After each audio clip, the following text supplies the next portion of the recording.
This summer, Johnsonville reminds everyone to get their sausage family together to enjoy some plump, juicy brats around the grill. Because at Johnsonville, we don't make sausage, we make family and sausage. This is the Best of Mike and Mike podcast on ESPNRadio.com. The Best of Mike and Mike. Hey, it's Golic. Thanks for checking out the Best of Mike and Mike podcast. Here's what we got for you from Thursday. Warriors win, advance to the NBA Finals. Are the Warriors really deeper than the Cavs? Mychal Thompson updates us on the status of his son Klay and talks about the Warriors' amazing season. And Ian Darke shares his take on the FIFA scandal. The Best of Mike and Mike. John Lester and I have the same exact number of hits in our baseball careers. All that and a whole lot more. How's the big fella doing this morning? That's fine. You know, you're going to do that to Lester. You do it to me as far as, touchdowns or whatever in the NFL. We have the same amount or, that. It was a good moment that we had actually in our photo shoot yesterday where I brought that joke up. Always gets a laugh. It was a good moment at all. It was a good moment for you, not for me. I enjoyed the moment. Yeah. One way or another, it is a very busy day in the world of sports, so let's jump right to it. Give me top things. Off the top. Off the top here, the things you need to know coming off of last night, where obviously it begins with this. It's on to the finals for the Golden State Warriors. And the city ready to erupt in a party. Getting to the finals for the first time in 40 years since the great Rick Barry led the Warriors, coached by Al Attles, to the championship in 75. Rick Barry, Butch Beard, Jamal Wilkes, Clifford Ray. Those were the Golden State Warriors of 1975. And 40 years later, they're going back to the NBA Finals. Yep, from Elias, the 40-year drought is the longest between NBA Finals appearances of any team in the NBA.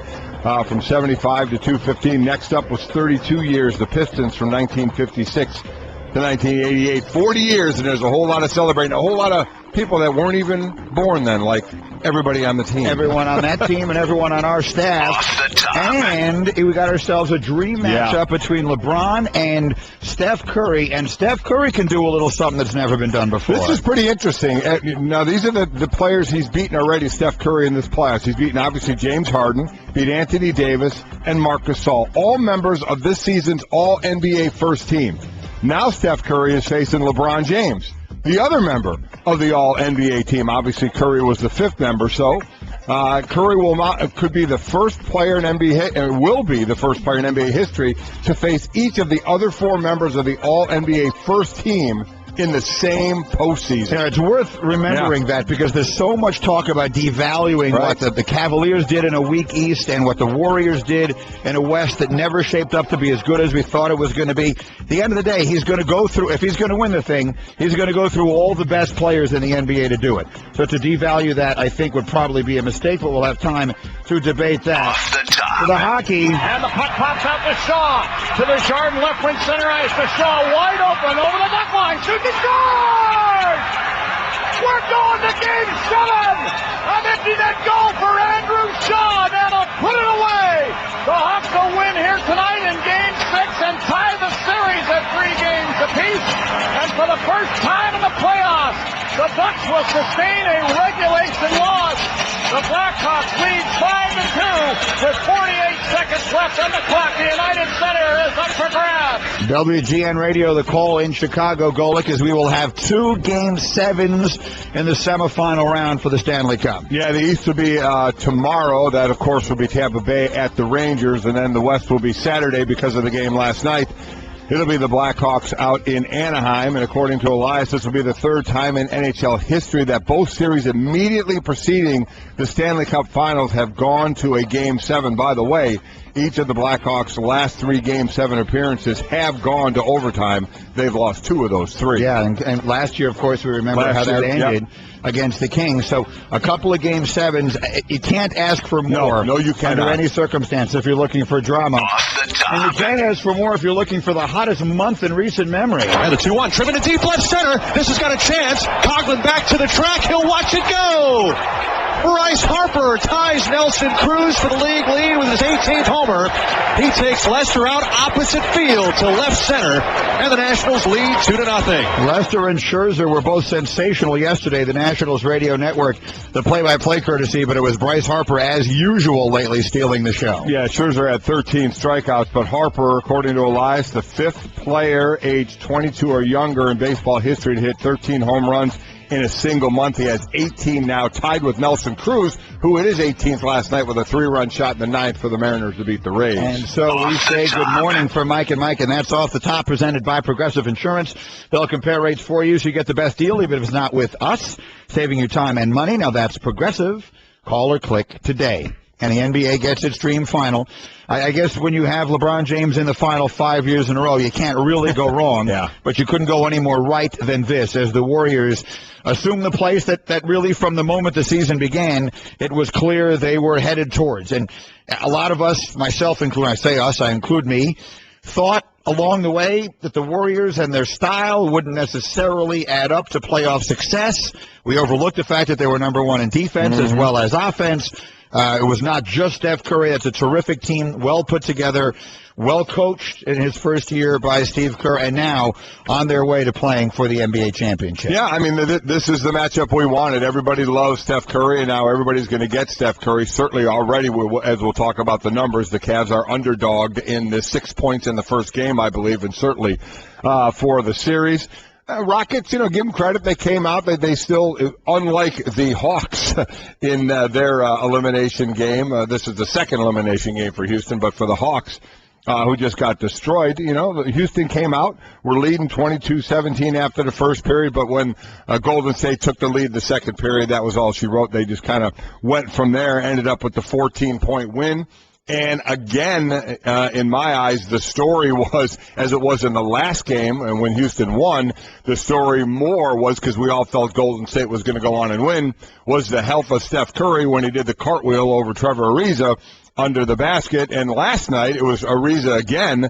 This time it was Klay Thompson with the fake, and Ariza going up high and kneeing Klay Thompson in the side of the head to the point where Thompson needed stitches in his ear, went through concussion protocol, passed it, but after the game started feeling sick and showed signs of a concussion. So that's something to keep an eye on. Now they have plenty of time to go before the first game. I don't think it's going to be any issue at all.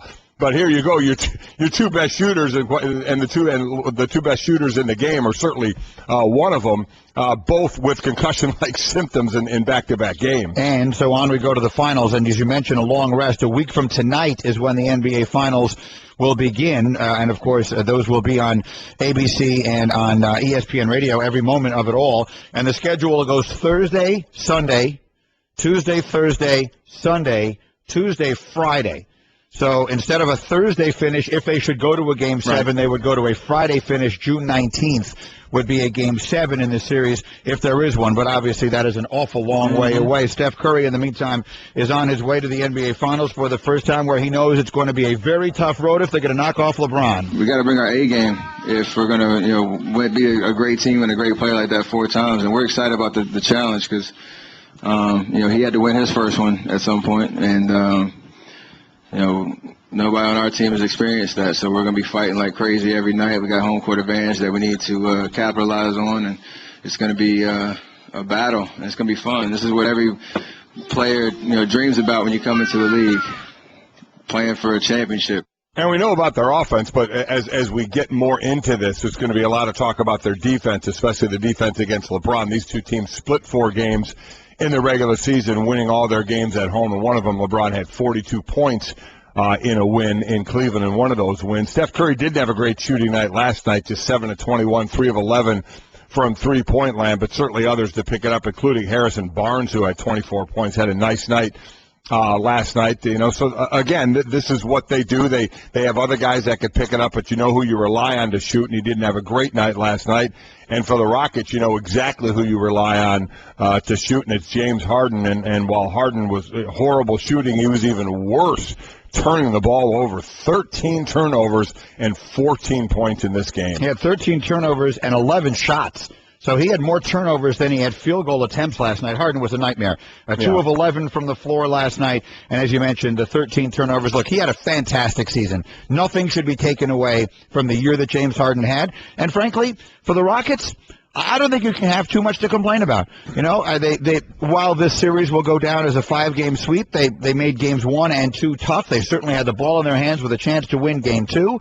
And considering how deep the West was this year, for the Rockets to make it to the conference finals, not so bad. And Harden had a magnificent season. But the numbers last night are stark. Dwight Howard, by the way, goes down fighting both literally and figuratively. Yeah, he does. He would have been suspended had there been a Game 6 of this series. He had 18 points and 16 rebounds last night, but the numbers in a bunch of different places. Houston 5 of 24 from 3 last night. They were out-rebounded 59-39. And one of the things that makes Golden State so good, I mean, there are many things that make them good, but they have unmatched depth. There isn't a team in the NBA that's as deep as they are. You mentioned last night it was Harrison Barnes' turn. And then some nights it'll be Sean Livingston's turn. And then some nights it'll be Andrew Bogut.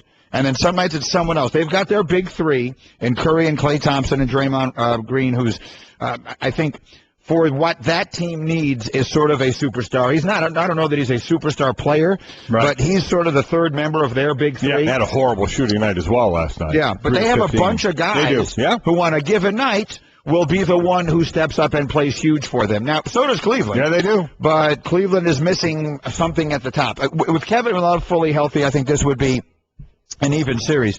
As it stands right now, the Basketball Power Index, our BPI from our analytics group, gives the Warriors a 72% chance of winning this NBA championship, which is a pretty significant discrepancy, and Vegas has it pretty significantly slanted towards Golden State as well. It'll be interesting to see which way the money moves in the week, the endless week that it'll be until the series starts. That's a long time to place a few bets, huh? It's a long time to place a lot of bets, and that's the thing. It could be a very long time that we have to wait. Time for me to get my jersey as well, so I'm good. We've got to get Golic the Delhi jersey. Again, we're going to get Golic a Matthew Dellavedova jersey, a Cleveland number 8 jersey. And in honor of Dellavedova's nickname of Delhi, we're going to put Delhi on the back of Golic. Right. But in honor of Golic, it's going to be spelled D-E-L-I. Yes, not D-E-L-L-Y like Dellavedova would spell Delhi. By the way, Golden State opened this year 25-1 to win the championship. That was behind Oklahoma City, San Antonio, the Clippers, the Bulls, and the Cleveland Cavaliers. But as the season got started and got going, it became obvious pretty quickly that they were this kind of good, and a lot of credit goes to a lot of people, including their first-year head coach, Steve Kerr. I always think of Pat Riley's great quote, when you're coaching in the NBA, there's winning and there's misery, and he's right.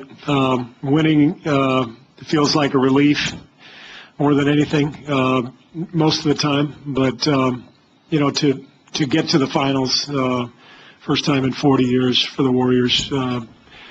It's more than relief. It's joy. And what does it also say about the coaches? 2 rookie head coaches. Now David Blatt went through much more criticism than did Steve Kerr out in Golden State. But this is what you have. You have 2 rookie head coaches with basically, and what helps that along is the reign, or I should say not the reign, well, he is a reigning MVP. He's the MVP just voted this year and the best player in the game. I always love how that's said. You have the MVP of this year and the best player on the planet on the other team, so certainly can help the rookie head coaches. Yeah, of course. I mean, at the end of the day, it's a players' league. Yeah. And the coaches have to figure out a way to get everybody working together and mostly not screw the whole thing up.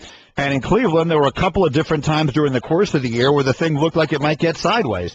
And to Blatt's and everybody else's credit, it didn't. They sort of hung in there. The general manager, David Griffin, who I think should get an enormous amount of credit, brought in the right pieces, and from that point forward, they were about as good as any team in the NBA.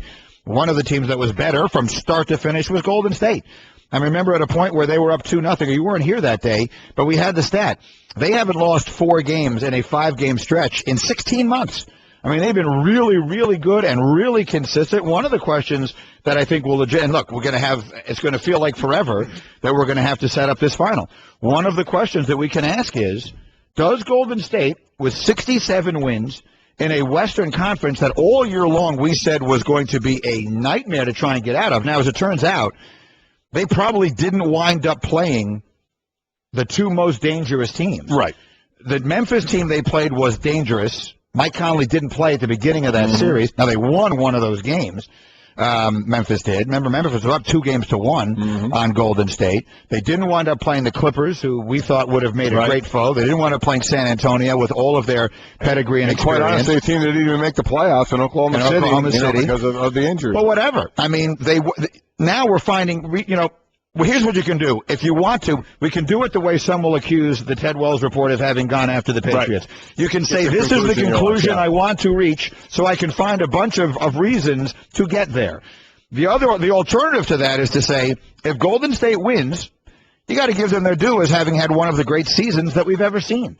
And one of the reasons that I think people don't want to or are hesitant to do it is because they are changing the game. They play the game differently than any team that we've ever seen have great success before. People may not want to see that happen. People may not want to see the game go that way, but for them, it certainly has. Oh, they just may not believe what their eyes are telling them. Yeah. They just may not believe that a team that does it this way can go on and win an NBA championship. And I think what we need to keep stressing is the fact that, they're a jump shooting team, but they play great defense. Let's not lose sight of the fact that they do play some great defense. So. We'll see where this goes. Another thing that we'll talk about is experience. They have nobody on their roster who's been to the NBA Finals 8 times since the merger. That happened. The last time a team won the title when that happened? Give me the stat again. They're the 8th team since the merger in '76 to reach the NBA Finals without a player with an NBA Finals appearance on their roster. The last team to win in a situation like that. The last team to win a championship. Without having any players on their team who had ever been in the finals? And no NBA Finals experience. I'm going to guess, is it the 2004 Pistons? It is not. Is it more recently than that? No, it is further back from that, and it should be, Is it the 91 Bulls? Yes, it was. 91 Bulls. I thought that maybe it had happened since then. Jordan's first ring. Right. Yep. That was a team that kept fighting. See, that was back in an era where teams would fall just short. I mean, we saw, those of us old enough to remember, you saw the bad boy Pistons knock on the door and lose to Boston year after year in the conference final, then finally get by them, and then ultimately win a championship. They wound up losing their first year in the final. Then the Bulls couldn't get through Detroit, finally did, broke down the door, and wound up winning the championship. So it's been a long time since a team with no final. Does it count that the coach has 5 rings? Does that count at all? Steve Kerr has 5 rings as a player. I don't know if that makes any difference. No. How about Steve Kerr saying, in his first year as a coach, that his overriding emotion of getting to the finals is relief? Is that an indication just of big-time sports and where we are with that now? Well, is that indicative of just the fact that their season was so good that they created this? If you asked him that before the season started, I don't think he would have said, if we make the finals, my first emotion is going to be relief. But as the season was going on and they became the best team in the NBA, consistently the best team in the NBA, then I think you start to get that feeling of, okay, we're the best team. We should be able to make it to the finals, especially in, when we're doing series and have to lose 4 games, which is something we don't really do a whole lot of. So I think as the season went on and he saw how good they were, I do think there was a bit of relief for them to make it to the finals. The Warriors right now, their winning percentage this season, including playoffs, is .814. They've won 81.5% of their games this year. That would rank 6th in NBA history. I'd love to see the top 5, Hembo. Our researcher, Paul Hembekides, was sending in notes here. Obviously, the 96 Bulls, I'm assuming, would be number 1. You would think so. You would think, because they won 72 regular season games, and I'm off the top of my head trying to remember how many games they lost in the playoffs that year. We'll get the list of it. I just think that's an interesting indicator. I mean, here's a Golden State team that got knocked out in the first round last year, right? They lost a tough 7-game first-round series last year. So, and the year before that, if memory serves, they won 1 round, a surprising upset of George Karl's Denver Nuggets, and then lost in the second round. So it's a team, again, that has 0 championship experience. They haven't been out of the second round. They haven't been to the finals in 40 years. And Steve Kerr is saying, phew, what a relief that we made it to the championship round. You're looking at that big picture when he's looking at the smaller picture. They clear the conference by 11 games. They're clearly the best team. So I think it was more micro than macro on his thought. I agree. I just think it is still an indication of the fact that there's very little, I get mad about this. There's very little stopping and smelling of the roses in big-time sports today. There's very little celebrating your achievements and accomplishments. They have a week. They got a week to do a whole lot of. They could grow some roses, okay? They could grow them. They have plenty of time. Your theory doesn't hold here. The best of Mike and Mike. Mike and Mike. Guys, when you buy your clothes at DXL, you look good. But you feel like a rock star. So if you want to look and feel like you'll find all the brands you love, waist size 38 and up, all in one awesome store. DXL, you're looking good. Right now, Harbor Bay tees are just $19.99 each when you buy 2 or more. Mike and Mike. Mike. I got a couple of top 10s for you here. We got the top 10 players who will play in the NBA Finals from Cerruti and us in a minute. But first, I gave you the top 10, according to PebbleBee.com, the top list of items Americans lose the most, things that they misplace or lose. Driver's license is 10, umbrella, cash, watch or jewelry is 7, wallet, credit or debit card, clothing, winter accessories are 3, 2 is house keys, number 1 is car keys. None of those is the number one thing on my list. I through the whole break, I could not think of it. And when I said it, you know who said it immediately was Ubaldo, our camera operator. The only thing I thought of was your pen, which you're attached to. I like pens. Yeah. So, yes, I lose them from time to time. I guess when I lose them, it bothers me a lot. Right, but that's not what you lose. But that's not it. No, I can't be the only one. Sunglasses. I lose sunglasses all the time. And I'm willing to spend some money on items of clothing, as you know. I don't buy expensive sunglasses because I lose them all the time. When you sit down someplace, you take your sunglasses off, you put them down on the table. I leave them there constantly. I cannot tell you. If I were to add up how many pairs of sunglasses I go through in a year, it's probably half a dozen. Really? A half a dozen pair of sunglasses in a year just based on pure just losing them. Sunglasses I wear have had probably 5-6 years.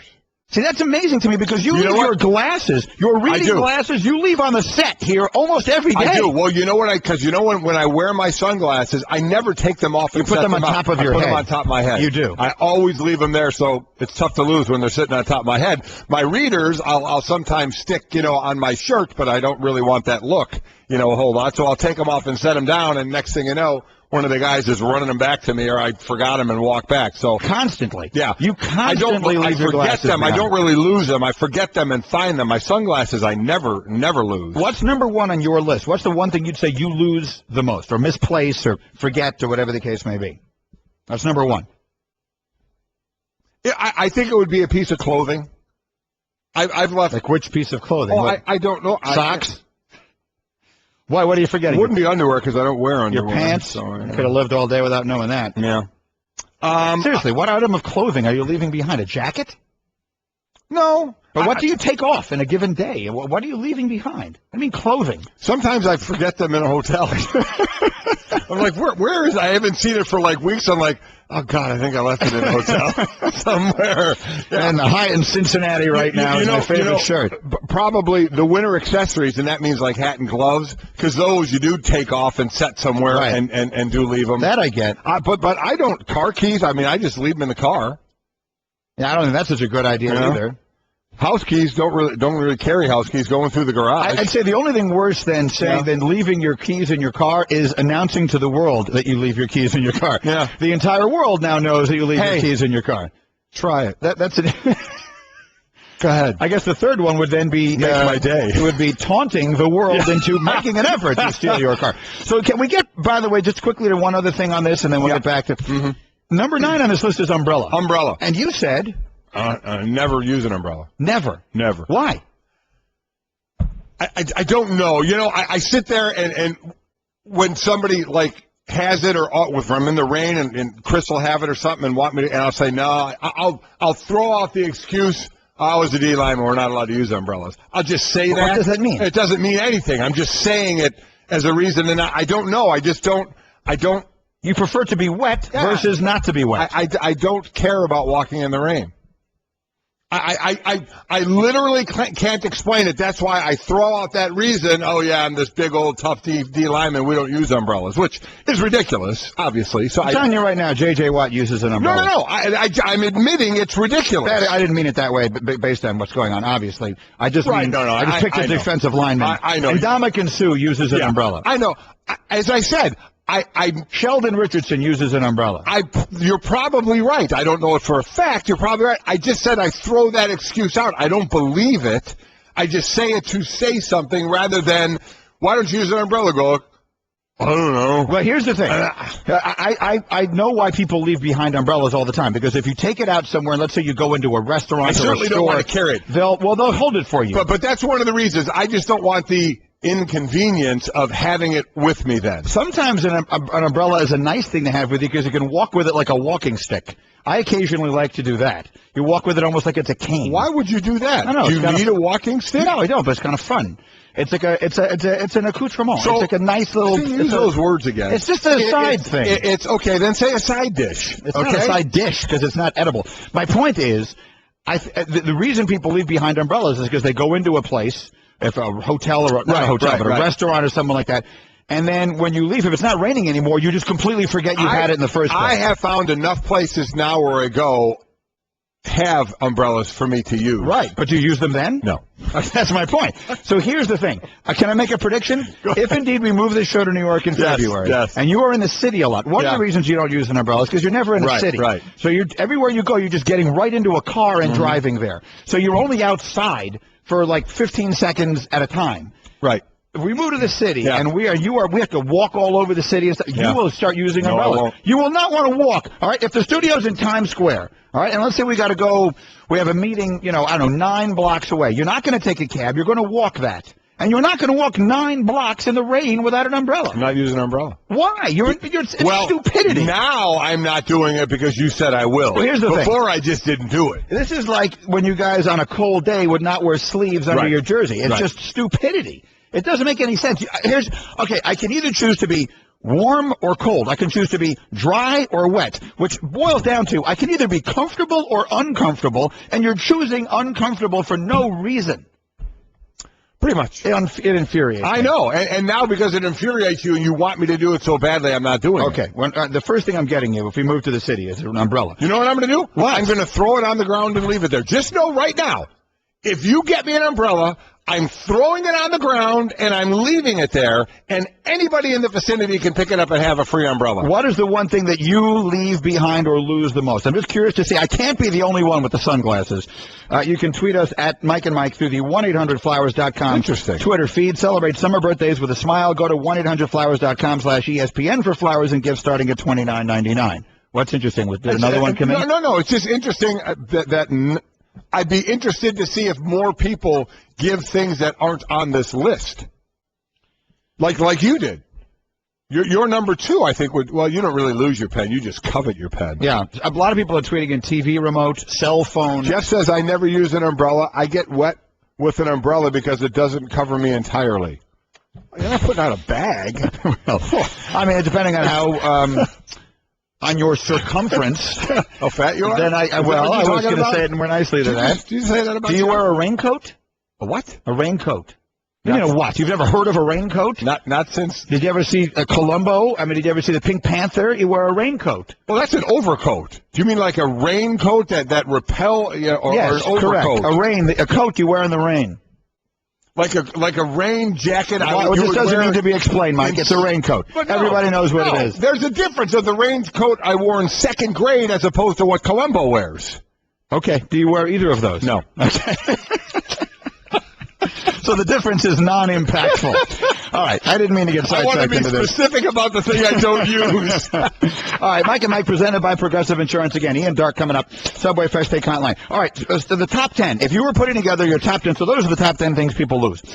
The top 10 players in the NBA Finals, if you're choosing up sides, LeBron James and Steph Curry are now the captains. It works out well. The 2 best players in this Finals play on opposite teams. They get to choose their sides. In no particular order, who are the next 8 players that will go? Meaning, how many Cavs versus how many Warriors are going to be in the top 10? Now, Cerruti, where's your list that you made? You emailed it to me. So I want to see, because Cerruti, I'll take his scouting report on this, because there were a couple of judgment calls that you got to make along the way. So clearly, in my opinion, LeBron, Kyrie Irving, Steph Curry, Klay Thompson, and Draymond Green are going to be the first 5. You can debate the order if you want to, but those are clearly going to be the first 5. Now, Cerruti is putting as the next 5, J.R. Smith, Tristan Thompson, Harrison Barnes, Andrew Iguodala, and Andrew Bogut. Andre Iguodala, excuse me, and Andrew Bogut. That would not include Mozgov. That would not include Dellavedova. How about Dellavedova? How about your boy? Are you going to put Dellavedova in your 10? No, I probably would. You got to put Delly in there. Come on, he's an instigator. He's your fire. He's your inspirational leader. You know he's going to tackle somebody in these finals. What's the over/under on the number of players who at some point will look down and find Matthew? Listen to me, I can't even speak. Matthew Dellavedova has dived into their legs. He was See, are you going on the play that Corver got hurt? I'm asking you a question. When Dellavedova was diving for the basketball? Right. Or did he just see Corver's knees and said, you know what, there's no ball anywhere, I'll just dive at his leg.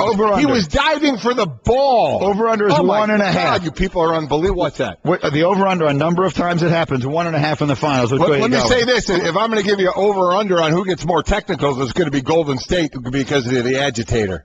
Yeah, you go get him, Delly. All right, so you go get him. Put Delly in your top 10. No, Delly won't be in my top 10. What I would, the one person that I would, and it would be who you would take out, and would it be Barnes is a streaky. He is. He's sometimes I almost think Mozgov has to be in there, and I think if he would be in there, Cerruti would you take Barnes out? If I said Mozgov has to be in there, who would you take out? You could take Barnes out. You would take out Barnes. You would take out Iguodala. Or you could take out Bogut. If you have Mozgov, then maybe you take out Bogut. But that's if you're choosing sides. And that's not really the right way to do it. No, it's not. At any rate, the point of it is, it may be closer than we thought. At the beginning of the week, I was talking about LeBron James. It was far apart. At the beginning of the week, I was talking. I'll take the blame for this. I was talking like LeBron had just led the island of misfit toys to the NBA Finals. Yeah, this isn't 2007 Cavaliers, and that's probably not. You're right. It's probably not right. It was an inaccurate way of looking at it by me. So we'll see what winds up happening from here. All right, coming up, we'll do Love It or Shove It in 1 minute. Bubba will go through the headlines of the day, and we'll decide if we love or shove them after this word from Cabot. Behold the triple play. In baseball, it is beautiful, it is rare, and it's definitely effective. Now we take you from a triple play at the ball game to a triple play for your back deck, specifically the triple oil protection of Australian timber oil from Cabot Wood Stain. Combination of 3 superior grade oils provides a rich color that gives your wood deck all-weather protection and long-lasting beauty.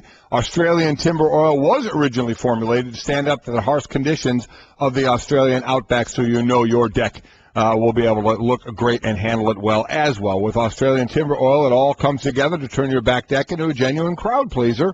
Australian timber oil from Cabot Wood Stain, 1 can, triple oil protection. Cabot, that's pro. Find Cabot at your neighborhood Ace, the helpful place where getting help is like going to your neighbor, a neighbor with all the best advice and brands like Cabot to help with all your wood staining project needs. Ace, the helpful place. It's time for another edition of Love It.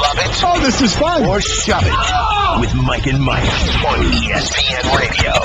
All right, Love It or Shove It means Bubba, our disheveled board operator, Brendan Peregrine, who will choose some of the headlines of the sports day that he likes, and we'll decide if we love them or we shove them. Good morning, Bubba. What's up, dogs? Hello, Bubba. Do you on a rainy day use an umbrella?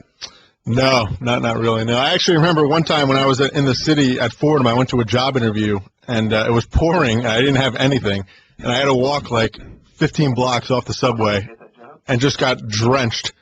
Needless to say, they didn't hire me. Well, they felt you weren't smart enough to have an umbrella or something like that? I think they were just confused. They're probably like, what is wrong with you? It's pouring out, and why are you drenched? And I never have an umbrella. Though. I could see that, but I would be in the same boat. I had like a sweatshirt on, but it was pouring, and I had to walk like 15 blocks. You wore a sweatshirt to a job interview? That may have been a reason. I don't know. Well, I don't know. I wouldn't worry about it. All right. The point is, I got here. All right. Well, it led me here. So. That long road has led you to having to put up with us every single day. All right, Bubba, go ahead. What are the headlines of the morning, and we'll either love them or shove them? Yep, the Houston Texans will be on Hard Knocks. Love it or shove it. Oh, listen, I love it. Just you could say any team on Hard Knocks, and I love it because I love Hard Knocks. I think it's absolutely fantastic. HBO does a great job with it, taking you behind the scenes at training camp, and more teams don't want to be part of that. They don't want the cameras being there. And I know there was a lot of talk, of would the Browns do it this year, and the Browns actually told the league, listen, we want out of this, and I think justifiably so with. Johnny Manziel coming out of rehab, and that's something they wanted to cover and say, listen, let's let him be. And I think that was the right move. Other teams that you thought about that would be a team like the Buffalo Bills, obviously with Rex Ryan. He's always puts on a great show. When the Jets were on Hard Knocks, it was so much fun to watch. But listen, I love the show. There'll always be something in it that I'll dig. So you have the Texans, so you have, J.J. Watt. Obviously, so anybody associated with Hard Knocks, I love it because I love the show, so I love it. Yes, I think that they are not a – look, I agree with you in general that I like the show and it will be good no matter what. because you like the insight into some of the ways that the decisions are made in football that most fans don't get a chance to see. Right. But you just pointed out there were some people who were just spicy. Yeah. There were some people who were a chance to pick larger a team than life. Well, it wouldn't be Houston. No, I understand. That's why I'm asking. For that reason. So I just to finish up the question, I'm going to say shove it based upon the fact that I do not think they're one of the most interesting teams in the league. Who would you pick? I think you'd pick the one with a coach who is the most sort of larger than life. Well, first of all, the first I would pick would be New England. That would by far be the most interesting. I'm dying to see the side of Bill Belichick that we don't usually get to see. Now, clearly that's not going to be the case. Rex was phenomenal. And Buffalo was one of the teams that was up for it this year, and they were able to deny it or decline it because they have a first-year head coach. So that gives them a chance not to do it. So, I mean, Rex, with that personality, is larger than life. Yeah, he is. But you can't just be Rex every single year. So who else has a bigger-than-life personality? You know what would always be fun? The coach is the star. What would always be fun to do, but he's been a head coach, but he's a first-year coach out in Oakland, is Oakland, the Raiders, with Jack Del Rio. I mean, I think he's an interesting guy, and that's always an interesting I'd like team. to see Chip Kelly and the Eagles. Yeah, I'd like to see that as well. Yeah. That would be good. Especially because so much is made of kind of his training regimen that being a little bit different, you could get kind of an If you're looking for that. storylines, if you did Washington with the RG3 situation, I think that would be fascinating to watch. Depending on how much of it they let you actually see. Quite honestly, the Jets in that whole new team they put together and the quarterback battle going on there. Geno Smith, it's his job to lose, and he certainly could lose it. But, I told you, I want the Jets to be mute. I don't want them to say a word. No, I know. Not a word. Yeah. I don't want to see them. I don't want to hear from them. Let's get the season started. Just off the top of my head, and I didn't spend a lot of time thinking about it. If I had to pick one, maybe that would be the one I would take. I think the Eagles and Chip Kelly. Yeah. I'd like to see a little bit behind the curtain. I'd go Eagles or Buffalo. With Rex. Bubba, love it or shove it. Next. All right, our old friend Buster Olney got a little crazy yesterday when he suggested Alex Rodriguez as the next Marlins manager. Love it or shove it. Can I read you some of what Buster wrote? Yeah. Now, go ahead. This is the same Buster who talked you out of Pujols in a Jason Starr question, saying he wasn't much of a home run hitter. It is. And he was upset because he knew that you were then going to mock him for that for the rest of his life. And why shouldn't I? And perhaps deservedly so. Yeah. But here's a little bit of what Buster wrote. And he wrote, knowing that this is never going to happen. Right. But that there are a variety of reasons why they should consider A-Rod to be the manager, and they actually could consider A-Rod to be the manager. Here's the one. Well, first and foremost, the biggest thing standing in the way of that, he's playing well. Yeah. I mean, if he was just completely done. He absolutely is. Yeah, he's playing well. Just jumped to third place now on the all-time RBI list, and he's going to pass Bonds any minute. Mm-hmm. Yep. So he'll be second on the all-time RBIs list, but he is hitting right now. So this season. So there's no reason to think he's going to be done. I shove this. I say do something different. Who's the Marlins manager right now? It's the GM, Dan Jennings. So make A-Rod the GM. The GM is a manager, make a player a GM. Let's do that. Just to read you the part of it that was most interesting in Buster's piece. He writes, if the Marlins wanted A-Rod as a manager for 2016, so we're talking about next year, they probably could work out something with the Yankees.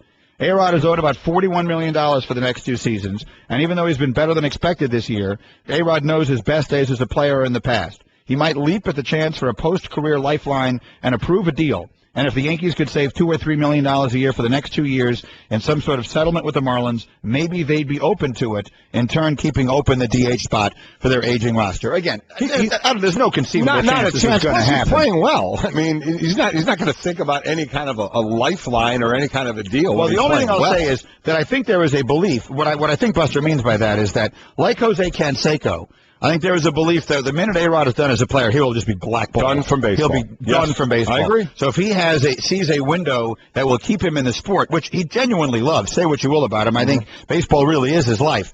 I think what Buster is suggesting is he might jump at that chance. I want to get a few more of these in. Bubba, go. Easy there. Adrian Peterson explains, sort of, why he's skipping OTAs. Love it or shove it. I didn't understand his explanation. He was skipping OTAs. People thought it was because he was trying to force a trade. Force a trade out. Yeah. He went on to explain that isn't the reason he's doing it, but that he didn't really explain what the reason is that he's doing it. It's a business decision. Yeah, it's a business decision to miss OTAs. He has a huge contract. He can't be trying to get his deal redone. No, I wouldn't think. I wouldn't think either, but who knows? Maybe he's saying, okay, maybe that's one of the reasons he's demanding a trade. If he demands a trade, then that says, okay, I'll stay, but redo my deal. I have no idea. But the statement was kind of odd. But he's not the first or the last to skip voluntary OTAs. Mike Zimmer, his coach, made it very clear yesterday he's not going anywhere. It's really not my place to figure out what he's not saying publicly or saying publicly or what anybody else is saying. It's more about these guys are out here. You know, Adrian, you know, he's really got two choices. He can either play for us or he can not play. So he's not going to play for anybody else, and that's just the way it's going to be. They have been steadfast on it. They are staring. This is a staring contest right now. And as I said, if they want to continue to stare, they'll win because they don't have to do anything. And it's Adrian Peterson who won't make $750,000 a week if he chooses not to play and Minnesota wants to keep him. Bubba's Love It or Shove It, brought to you by Dollar Shave Club. Tired of overpriced razors? Join DollarShaveClub.com. Get amazing razors delivered for a few bucks a month. We might come back to that a little later. Here's a few more on the list that I see here that I'd like to get back to. That's Bubba making that executive decision, which, of course, means nothing. So little that it's not even worth discussing. Nothing. Ian Darke is next, one of the absolute great voices in the world of sports internationally today, with his take on something really perhaps unprecedented in the history of sports. Next on Mike and Mike. The best of Mike and Mike. Mike and Mike. We are prepared to bring Ian Darke into the conversation, ESPN's lead voice in the world of soccer. Did a match yesterday and was obviously all over ESPN talking about this. Shaquille O'Neal has tweeted at us this morning. When we were discussing the latest from FIFA earlier this morning, Shaq tweeted at Mike and Mike, "What does the Justice Department have to do with FIFA? How did they indict them? I'm not a soccer aficionado. Explain, please." At the risk of getting into too much detail, as I read as much about this as I could yesterday, it sounds like, a big part of it, as usually is the case, comes from the IRS. Without question. You take bribes, guess what you're not doing? You're not paying taxes. And the IRS gets really, really mad when that happens. And further, the first person they finally got to flip was an American. Right. The guy we were somewhat jokingly saying earlier had a $6,000 a month apartment for his cat. Yeah, that's the thing. We're not talking about $10 here. You know, we're talking about millions and millions and millions of dollars. Let's bring in our lead voice for soccer and one of my absolute favorite voices in the world of sports. Ian Darke joins us from Toronto this morning on the Subway Fresh Take Hotline. Ian, Mike and Mike, how are you today, sir? Very well. How are you guys? We're doing fine. Now that we've had sort of a day to digest what we are seeing and what it all may mean, how would you describe the take of the international soccer world on what is going on? Well, you know, the saddest thing of all, fellas, is that maybe not everybody was that surprised by it. I think the timing, and this is really like something from a movie, isn't it? Raids in a hotel in Zurich, talk about wiretapping, bribery, corruption, millions of dollars. This is all like something, as I was saying yesterday, out of that movie from long ago, that great movie, All the President's Men, where you wonder, where does all this lead to? Who else is involved? What else is corrupt about FIFA? I mean, there have been stories and scandals for a long, long time, of course, about this world governing body of soccer, which, in my view, is not fit to run the game and should be replaced at the earliest possible opportunity. Now, whether that happens, that's quite another matter.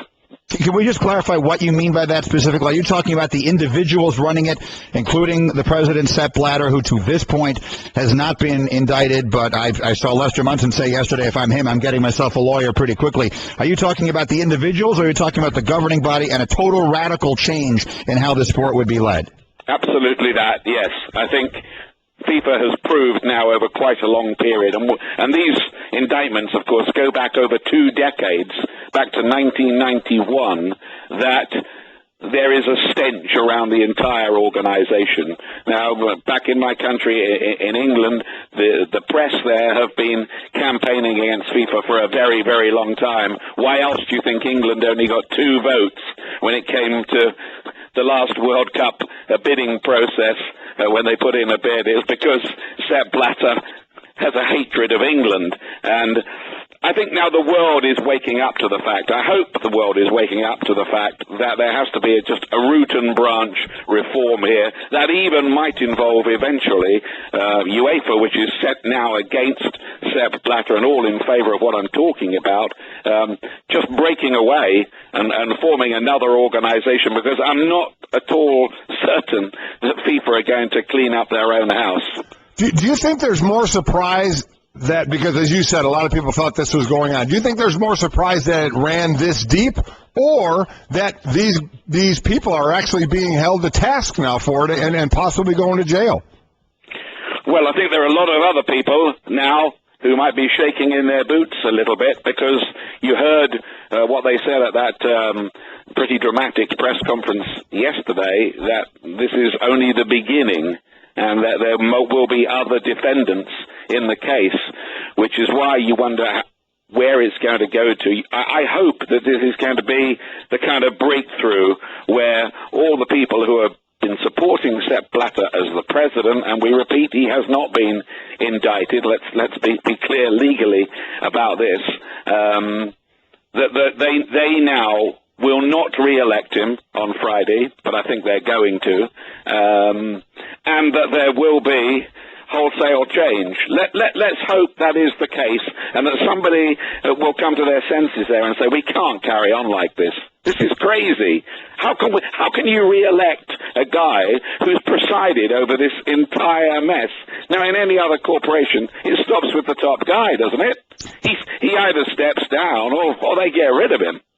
It seems impossible, but then, and Ian Darke, our ESPN soccer lead announcer, is with us here on Mike and Mike. It seems impossible, and yet so does the notion that in practically in plain sight for multiple decades, this was going on. As you said, it was practically an open secret. Most of us chuckled at this yesterday and said, wow, they finally went after them when this has been so obvious for so long. I guess that begs the question, Ian, why was it allowed to go on in plain sight as long as it did? Well, I think what you're talking about is probably a culture of corruption. I think that phrase was used by somebody somewhere yesterday. Maybe it was the FBI chap who said that. I think maybe, I don't know, there are people there, they just thought that's the way we go about things here. There are kickbacks, they're handing out marketing deals, TV rights, the venues for World Cups, because you can't make sense of decisions that they make. Qatar, for instance, hosting the 2022 World Cup in temperatures that are going to go to 115 degrees. It's impossible to play the game in those temperatures. Yet somehow, bizarrely, they come out as the winners, having been bottom of all the technical reports of all the bidding countries. Now, there can be very few other explanations for that, other than that there's something wrong. And that's just one of many, many things. You know, the next World Cup's going to be in Russia, where there's a lot of problems, not the least of which is racism among football fans. So how are Cameroon going to go and play there? So what, at the end of all of this, what's it going to take for the system to be trusted again? Well, it's going to take, I think, either a drastic change from within, and for people to come to their senses there, and a massive clean-up. But don't bet on that. Don't hold your breath on that. I don't think that's going to happen. This vote tomorrow, where Sepp Blatter is going to be re-elected for a fifth time at the age of, 79. Mm-hmm. I'd like to know, by the way, and I think this is a question Sunil Gulati, the head of the U.S. Soccer, has to answer, are the U.S. going to vote in favor of Sepp Blatter, as they did last time, and if so, why? So there's one thing, but I think other than that, it might even come to something as drastic as the individual federations breaking away from FIFA, maybe even forming their own new body and having a new World Cup that way, or maybe even some confederations like UEFA, who run European football, saying we're pulling out. We won't be part of this organization any longer. It's an excellent question, and one that we would like to ask as well. Why did the U.S. vote for Blatter in the previous time? Actually, speaking of what you mentioned, that Blatter and the leadership of FIFA have a hatred for England because they've been questioning this for a long time. Now it's the Americans, the American government largely, who have gone after the top leadership of FIFA and some of the other confederations. We've seen Russia, who is hosting the next World Cup, has condemned what we did here. How will the U.S., if at all, be impacted by this as far as soccer is concerned? How will we be treated going forward? Well, I think there'll be a lot of soul-searching going on, because a lot of the stench, of course, is around CONCACAF which is the organization which controls soccer in this region of the world, North America, Canada, Central America, as you know. So the head of CONCACAF, Jeffrey Webb, is one of those who has been indicted.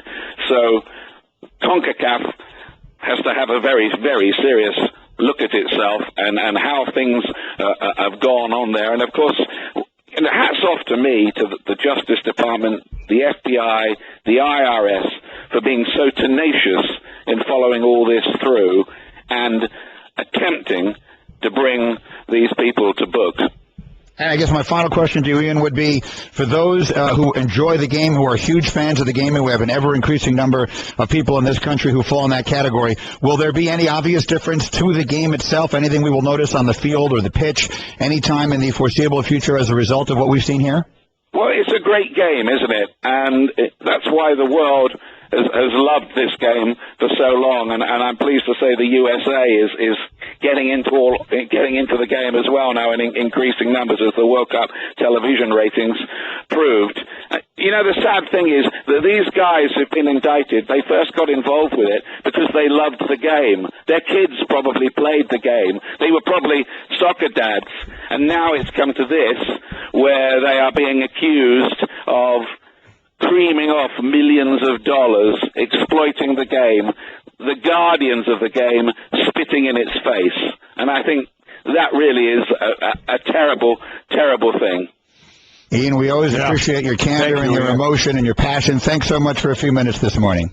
Thank you, guys. The best of Mike and Mike. ESPN Radio. With the action on the court, the diamond, or the gridiron. Comes alive. The NBA.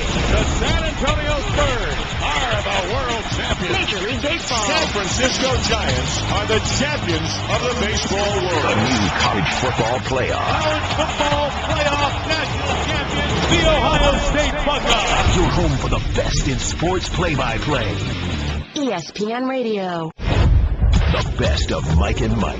Mike and Mike. Joining us now on the Subway Fresh Take Hotline.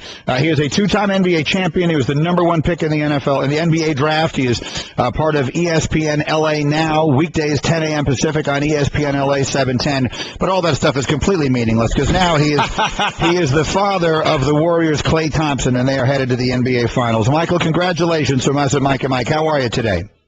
Well, thank you, guys. That's very nice of you. But congratulate me after 4 more wins, and I'll take that congratulations.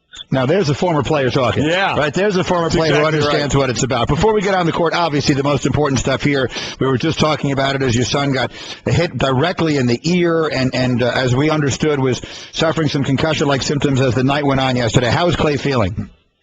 Yeah, he was pretty woozy last night. I had to drive him home. He wasn't able to drive himself home, so I drove him home, and when he got home, he threw up a couple times, and after he threw up, Mike, he started feeling a lot better. So when I left his house, he was resting comfortably, and after a couple of days off, he seems to think he'll be fine, and the trainer and the doctors I talked to said he just needs a couple of days to shut it down and pick things back up maybe in 2 or 3 days, and he has a lot of time now to get ready for Thursday. Yeah, and that's what I said. I think plenty of time to recover for the first game, but if you can, when you said the trainers and the doctors, so basically is he just, we hear of concussion, people suffering them just basically in a dark room chilling out. Is that basically what he's going to be doing for a few days?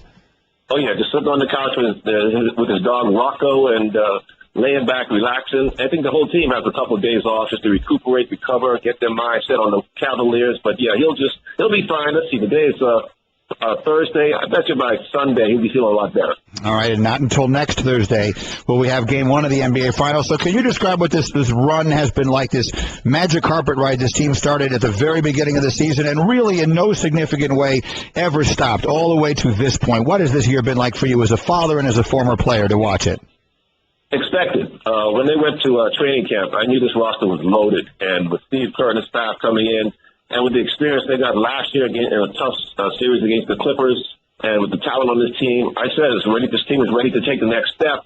And that's not just get to the Western Finals or get to the Finals, but actually win the Finals. As long as they are healthy I thought that this team was loaded. And like I told my son Klay, I said, listen, man, this team, this core group is so young, and this is such a smart basketball team, well coached. They've got a great management and ownership. I told him I might be crazy. The people thought I was crazy when I said if the Warriors don't win it this year, it'll be a complete bust because they're so good. But I said, I think you guys are set up to go on a Showtime-like run 8 times over the next 8 years, maybe 4 or 5 championship appearances. I think they're set up for doing that, and so far they've taken the first step.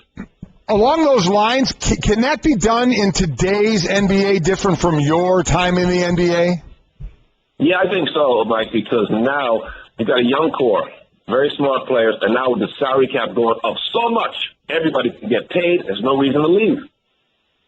Mychal Thompson is with us from ESPN LA 710. Of course, his son Klay, star from the Warriors, the Splash Brothers, and everything else on their way to the NBA Finals. When you watch those guys shoot, I mean, obviously you raised Klay and you've been around him playing forever. And the way he shoots the ball is so unbelievable. And now he plays with Steph, who some people are saying might be the best shooter they've ever seen, might be the best shooter that ever lived. Have you ever seen anyone shoot the basketball the way Steph Curry does? No, Steph is the best shooter I've ever seen, and Klay's close right behind him, guys. And I'm unrealistic, Mike. You know how it is when our fathers, when our sons are out there playing, we expect them to do everything right, to never make a mistake. And I swear, I'm unrealistic, and I'm sometimes have to slap myself and wake myself up because every time Steph and Klay shoot the ball, I expect them to go in, and I'm surprised when they miss because their form is so pure, their touch is so good.